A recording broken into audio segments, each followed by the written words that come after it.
دور پہاڑوں کے پیچھے جہاں بادل زمین کو چومتے تھے اور ندیاں چاندی کی طرح چمکتی تھیں، ایک ایسی سلطنت آباد تھی جس کا نام روشن محل تھا۔ اس سلطنت کے بادشاہ کے ہاں ایک بیٹی پیدا ہوئی، اتنی حسین اور نایاب کہ نجومیوں نے کہا یہ لڑکی 1000 سالوں میں ایک بار جنم لیتی ہے، اسی لیے اس کا نام رکھا گیا نایاب شہزادی۔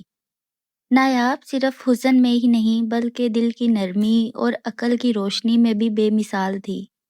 محل کے باغات میں پھول اس کے قدموں کے آہٹ سن کر کھل اٹھتے اور پرندے اس کی آواز سن کر گیت گانا بھول جاتے، مگر قسمت نے ایک اور کھیل رچا رکھا تھا۔ پڑوسی ریاست پر ایک ظالم جادوگرنی ملکہ زہرا کی حکومت تھی۔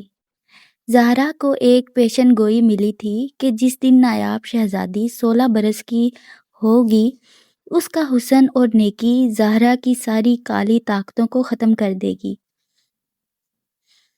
اس خوف کے مارے زہرا نے اپنے جادوئی کوے بھیجے تاکہ نایاب کو محل سے اغوا کر کے دور جنگل کے ایک بند مینار میں قید کر دیا جائے۔ جس دن نایاب 16 برس کی ہوئی محل میں جشن کی تیاریاں عروج پر تھیں، مگر رات کے اندھیرے میں کالے کووں کا جھنڈ محل پر چھا گیا اور آنکھ چپکتے ہی شہزادی غائب ہو گئی۔ بادشاہ اور ملکہ کا رو رو کر برا حال ہو گیا۔ پورے ملک میں اعلان ہوا کہ جو شہزادی کو ڈھونڈ لائے گا اسے آدھی سلطنت اور شہزادی کا ہاتھ ملے گا۔ کئی بہادر شہزادے اور جنگجو نکلے، مگر مینار کے راستے میں موجود جادوئی خاکدار جنگل نے سب کو واپس بھیج دیا۔ آخر کار ایک غریب لکڑہارے کا بیٹا جس کا نام دانیال تھا آگے بڑھا۔ اس کے پاس نہ تلوار تھی نہ گھوڑا، بس ایک نیک دل اور اٹوٹ ہمت تھی۔ راستے میں دانیال کو ایک زخمی ہرن ملی۔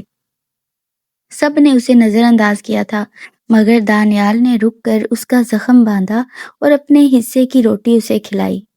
ہرنی نے انسانی زبان میں بات کی۔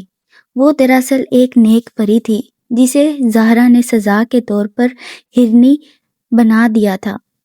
اس نے دانیال کے احسان کے بدلے اسے ایک چاندی کی بانسری دی اور کہا جب خاکدار جنگل آئے اسے بجانا، کانٹے خود راستہ دے دیں گے۔ دانیال نے ایسا ہی کیا۔ بانسری کی مدھر دھن سن کر خاکدار جھاڑیاں ایک طرف ہٹ گئیں اور راستہ کھل گیا۔ مینار تک پہنچ کر اس نے دیکھا کہ زہرا نے شہزادی کو ایک لمبی نیند کے سحر میں جکڑ رکھا تھا اور جگانے کا واحد طریقہ یہ تھا کہ کوئی سچے دل سے کی گئی نیکی کی نشانی پیش کرے۔ دانیال نے وہی چاندی کی بانسری جو خود نیکی کے صلے میں ملی تھی شہزادی کے ہاتھ میں رکھ دی۔ فوراً ایک روشنی پھیلی اور نایاب شہزادی کی آنکھیں کھل گئیں۔ اسی لمحے دور کہیں ملکہ زہرا کا جادو بکھر کر ریت بن گیا، جیسا کہ پیشن گوئی میں لکھا تھا۔ نیکی کی طاقت نے شر کا خاتمہ کر دیا۔ نایاب اور دانیال محل واپس پہنچے تو پورا شہر خوشی سے جھوم اٹھا۔ بادشاہ نے دانیال کی نیک دلی اور بہادری دیکھ کر نہ صرف اسے آدھی سلطنت دی بلکہ اسے اپنا داماد بنا لیا۔ کچھ عرصے بعد شہزادی کی شادی کی رسم ادا ہوئی۔ نایاب نے سرخ سنہری لباس زیب تن کیا اور جب وہ دانیال کے ساتھ محل کی سیڑھیاں اترتے ہوئے پھولوں کی بارش میں چمکی تو ہر آنکھ نے مانا کہ وہ واقعی نایاب تھی۔ ایسا حسن، ایسی نیکی جو صدیوں میں ایک بار جنم لیتی ہے، اور یوں نیکی کی جیت اور محبت کی فتح کی یہ کہانی نسل در نسل سنانی جانے لگی اور روشن محل ہمیشہ کے لیے خوشیوں کا مسکن بن گیا۔